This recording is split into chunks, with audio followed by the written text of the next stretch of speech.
नमस्कार, live cities की night bulletin दिन भर बिहार में आपका स्वागत है। मैं हूं आपके साथ प्रीति झा। खबरों की शुरुआत करेंगे, लेकिन उससे पहले एक नजर डालते हैं आज की सुर्खियों पर। अमित शाह के दौरे के बाद सीएम नीतीश ने जदयू नेताओं की बुलाई बैठक। लंबे समय के बाद सीएम नीतीश कुमार का जनता दरबार। जजों की संपत्ति का ब्यौरा भी हो सार्वजनिक, सुशील मोदी ने उठाया सवाल। 370 के फैसले पर बीजेपी बोली, मोदी सरकार संविधान के अनुरूप लेती है निर्णय। 370 पर सुप्रीम कोर्ट के फैसले पर बदले आरजेडी और जदयू के सुर। के पाठक का एक और आदेश जारी। बिहार में अब एक कॉल करते ही बिहार पुलिस लेगी तुरंत एक्शन। बिहार में कोचिंग जा रही छात्रा की हत्या। वैशाली में पुलिस को लाठी डंडों से दौड़ा कर पीटा। पटना में तेज रफ्तार कार ने कई गाड़ियों को रौंदा। और अब खबरें विस्तार से। अमित शाह के दौरे के बाद नीतीश की पार्टी एक्टिव हो गई है। पटना के प्रदेश कार्यालय में पार्टी की अहम बैठक हुई। बैठक में पार्टी के तमाम विधायक, विधान पार्षद, पूर्व विधायक और पूर्व एमएलसी समेत अन्य नेता शामिल हुए। इस बैठक में लोकसभा चुनाव की तैयारियों पर भी चर्चा के साथ साथ आगामी 24 जनवरी को कर्पूरी ठाकुर की 100वीं जयंती के मौके पर पटना के वेटनरी कॉलेज मैदान में आयोजित होने वाली जदयू की बड़ी रैली की तैयारियों पर भी चर्चा की गई। इस बैठक के बाद मुख्यमंत्री नीतीश कुमार ने सभी को सीएम आवास बुलाकर बड़ी बैठक की।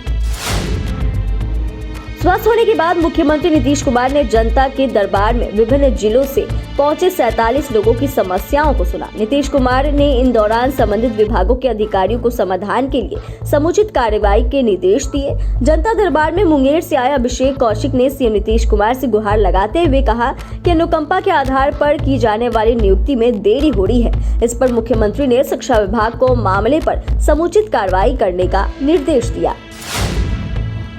संसद के शीतकालीन सत्र के दौरान राज्यसभा सांसद सुशील कुमार मोदी ने सदन में बड़ा सवाल उठा दिया है। सुशील मोदी ने सदन में सवाल उठाया है कि जिस तरह से सांसद, विधायक और आईएएस, आईपीएस और अन्य अधिकारी हर साल अपनी संपत्ति का ब्यौरा सार्वजनिक करते हैं, ठीक उसी तरह से सभी जजों की संपत्ति का ब्यौरा भी सार्वजनिक होना चाहिए। उन्होंने सरकार से इसके लिए कानून बनाने की मांग की। उन्होंने कहा कि जिस तरह से एमपी, एमएलए की संपत्ति जानने का अधिकार वोटर्स को है, उसी तरह से जजों की संपत्ति की जानकारी भी सभी को होनी चाहिए।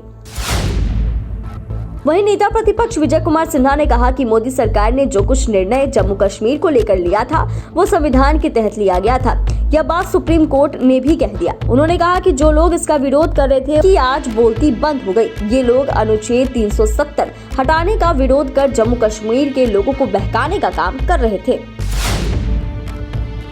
लंबी सुनवाई के बाद सुप्रीम कोर्ट ने धारा 370 पर फैसला सुना दिया और सुप्रीम कोर्ट ने केंद्र सरकार के फैसले पर मोहर लगा दी। इसका भाजपा ने फैसले का स्वागत किया। वहीं फैसले पर जदयू के नीरज कुमार ने कहा कि कोर्ट के फैसले पर कोई राजनीतिक टिप्पणी नहीं, लेकिन सरकार से हमारी उम्मीद जरूर है। साथ ही राजद कोटे के मंत्री आलोक मेहता ने इसको लेकर बड़ा बयान दिया है और कहा है कि सुप्रीम कोर्ट ने जो निर्णय लिया है वह स्वागत योग्य है और उस निर्णय को हम सभी मानते हैं।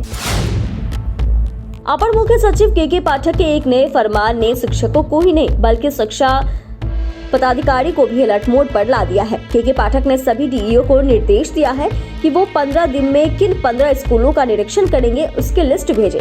इसके बाद उक्त स्कूल में छात्रों की उपस्थिति, नामांकन, साफ सफाई, लाइब्रेरी, स्मार्ट क्लासेस वगैरह की सुविधा व्यवस्था का जायजा और उसकी रिपोर्ट भेजे डीईओ को। एक्टिव करने के पीछे भी उनकी मंशा होगी कि अगर पदाधिकारी स्कूलों का जायजा लेते रहेंगे तो उनके उपस्थिति पर भी असर पड़ेगा और उनकी उपस्थिति होने की जानकारी से व्यवस्था में कोई लापरवाही नहीं की जाएगी।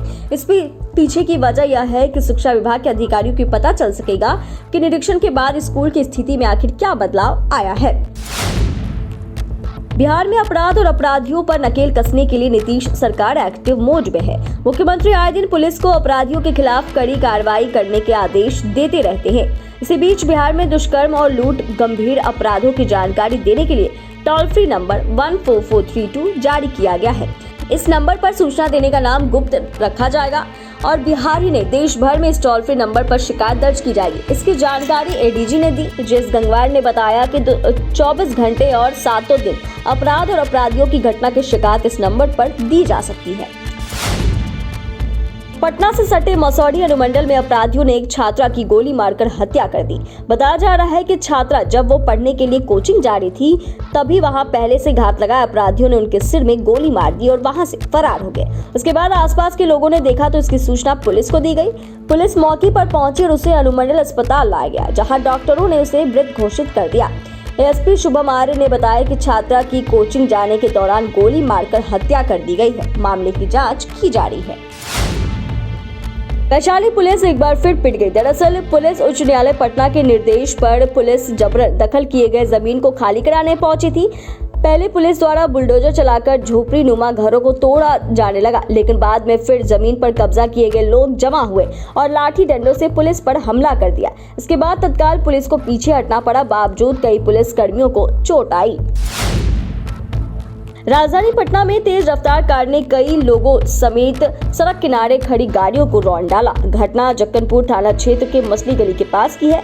4 पहिया वाहन ने जोरदार टक्कर मार दी, जिसमें बिजली का पोल पूरी तरह से टूट गया। वहीं कई दुकानों को भी क्षति पहुंची है। इस हादसे में कई लोग जख्मी हुए और उनकी जान बाल बाल बच गए। घटना को अंजाम देने के बाद कार चालक और साथ में बैठी लड़की मौके से फरार हो गए।